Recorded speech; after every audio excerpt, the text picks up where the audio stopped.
The German Navy would see 3 ships named Emden in its service in the space of 2 decades near the start of the 20th century. But the first ship, one of 2 that would be called SMS Emden, would be by far the most famous. This Emden was one of 2 Dresden-class protected cruisers built in the late 1910s. For her technical capabilities and armament, please see the video on the class in general. She entered the fleet in mid-1909 as a replacement for the SMS Pfeil, or Arrow, and was named after the town of Emden. Her service in home waters would be pretty brief. A large-scale training mission and an escort run for the Kaiser's yacht was followed by a brief stint of inactivity until April 1910, less than a year after commissioning, when she was assigned to the German East Asia Squadron and headed out to sea. She would never see her homeland again. That fate was, however, somewhat in the future. The first thing was to actually get to her new assignment. The most obvious route would be via the Mediterranean through the Suez Canal, across the Indian Ocean and up to Tsingtao. But she was instead told to go and show the flag to various South American countries, first to cultivate German influence in the area and possibly even orders for their shipyards, briefly meeting up with the cruiser SMS Bremen on the way. She now had to gather breath for the long haul across the Pacific. As a relatively small ship of just over 4,000 tons, fully loaded, the prospect of crossing the entire Pacific Ocean on a single coal store was daunting, and to make it even part way would require the entire bunker system to be full of high-quality coal. Eventually, finding some, she managed to get to that magical place Tahiti, using up almost every single lump of coal aboard, before recoaling and eventually making it to the rest of the East Asia Squadron at the end of July. The rest of her peacetime existence was spent on a mix of colonial patrols, periodic refits, and the occasional shore bombardment when fighting broke out somewhere on the Chinese coast, as it was wont to do at this time. During this period, she would also win the squadron's gunnery prize. But as 1914 descended into war, it was time to get serious. It must be remembered that the various declarations of war came gradually. It wasn't a case of, right, everyone is now at war with everyone. And so the first actions of the East Asia Squadron were actually to begin harvesting Russian merchantmen and turning the best of their finds into armed merchant raiders.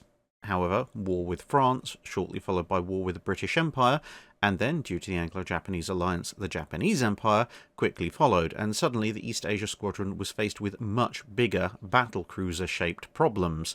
And so Admiral von Spee elected to take the majority of his forces back across the Pacific to round South America and try and make a break for Germany. Emden's Captain Müller pointed out that this left the force relatively little time on the voyage to attack enemy shipping, and suggested that one ship be sent to the Indian Ocean to do so, which would also serve as a distraction to enemy forces in the area who might otherwise pursue the East Asia Squadron. As Emden was the fastest ship in the force, and thus the least likely to get caught, von Spee detached the ship to act on its own, taking a collier to help keep it supplied. Early into the mission, Emden was forced to adopt the first of many disguises as they detected, via radio transmissions, a British armoured cruiser nearby.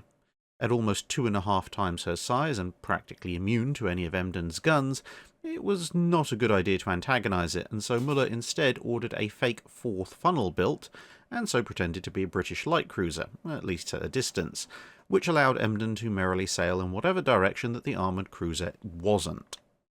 The Allies were aware of von Spee's squadron leaving, but thanks to Müller's disguise and clever sailing, they had no idea that Emden wasn't with them, and so she headed into the Bay of Bengal, taking 8 ships before a 9th turned out to be Italian, which was at the time a neutral country, who took issue with being searched and promptly told everybody else what had happened as soon as the Emden left, which in turn resulted in all the shipping vanishing and 5 cruisers starting a search for the Emden.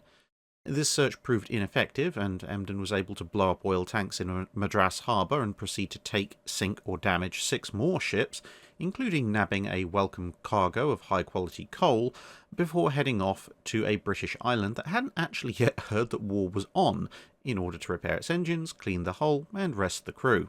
Thus ready for action again, she set out once more and took or sank another 6 ships, but lost her own collier to British forces. The armoured cruiser from her initial adventures, HMS Hampshire, showed up again, and Emden was forced to move on to new hunting grounds. This led to the harbour of Penang, ostensibly relatively well protected by a French destroyer, an older French cruiser, and the Russian cruiser Zemshug, which we met previously at the Battle of Tsushima. Using her four-funnel disguise, Emden slid up to within a couple of ship lengths of the moored Russian ship and opened fire with her main battery as well as 2 torpedoes in quick succession. The latter weapons caused a magazine detonation that tore the Russian cruiser apart. The stunned French ships opened fire, but not in time to prevent Emden from escaping into open water, where she would encounter and sink another French destroyer whilst in the process of seizing a freighter that had been trying to enter the harbour behind her.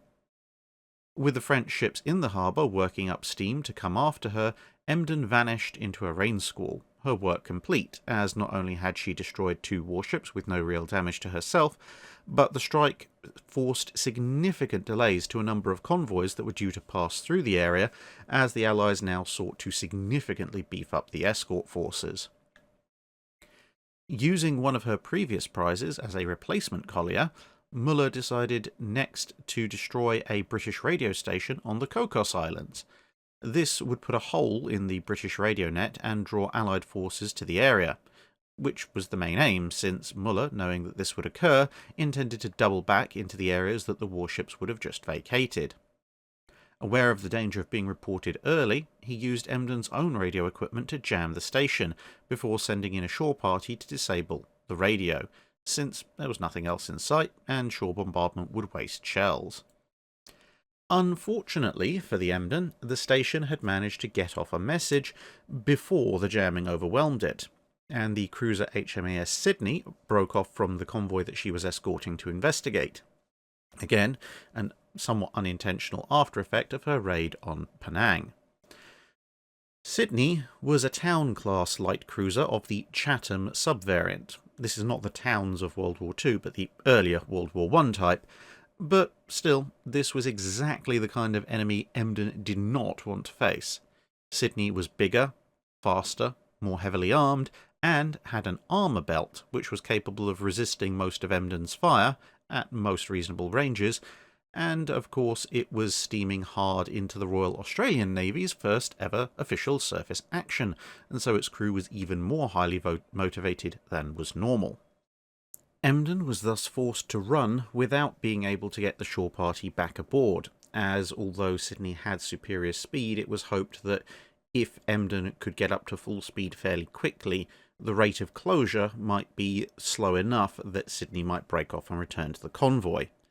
But Sydney ran her down anyway. Whilst Emden got the first hits in the inevitable gunnery engagement, soon enough 6-inch shells began to chew up the Emden. 2 attempts to close to torpedo range were thwarted by even more intense gunfire, and soon guns, steering and fire control were knocked out, and after 2 more attempts to get into torpedo range resulted in the loss of almost all remaining armament, and Emden being set on fire, Muller realised the ship was unable to offer any further practical resistance. However, instead of directly surrendering his ship, Muller ran the Emden aground on a nearby island in order to give what was left of his crew a fighting chance to survive, with the crew disembarking after disabling what little critical systems were left. Sydney, seeing that her target was done, went after Emden's collier, but when it scuttled itself, she went back to find the beached cruiser, opening fire again since the ship's flag was still flying, although the shells stopped coming when somebody aboard Emden realised what was going on and ran up white flags instead. The surviving crew were taken prisoner and Sydney headed off happy and victorious. There was one major footnote to the action though, something that probably will merit its own video at some point, as well as a wider telling of Emden's story. The shore party saw what was going on, seized a small schooner, and then made an epic voyage in stages across the Indian Ocean until they reached the Ottoman Empire, and then headed up through said empire to meet up with the ex-Goeben and her crew in the Black Sea. Some thought was given to salvaging the wreck, but battle damage and the action of the sea on the hull whilst it was beached rendered the idea unworkable by the time anyone actually went to look. Instead, a number of artefacts would be removed and the wreck was left in place for several decades until it was eventually broken up for salvage in the 1950s. That's it for this video. Thanks for watching. If you have a comment or suggestion for a ship to review, let us know in the comments below. Don't forget to comment on the pinned post for dry dock questions.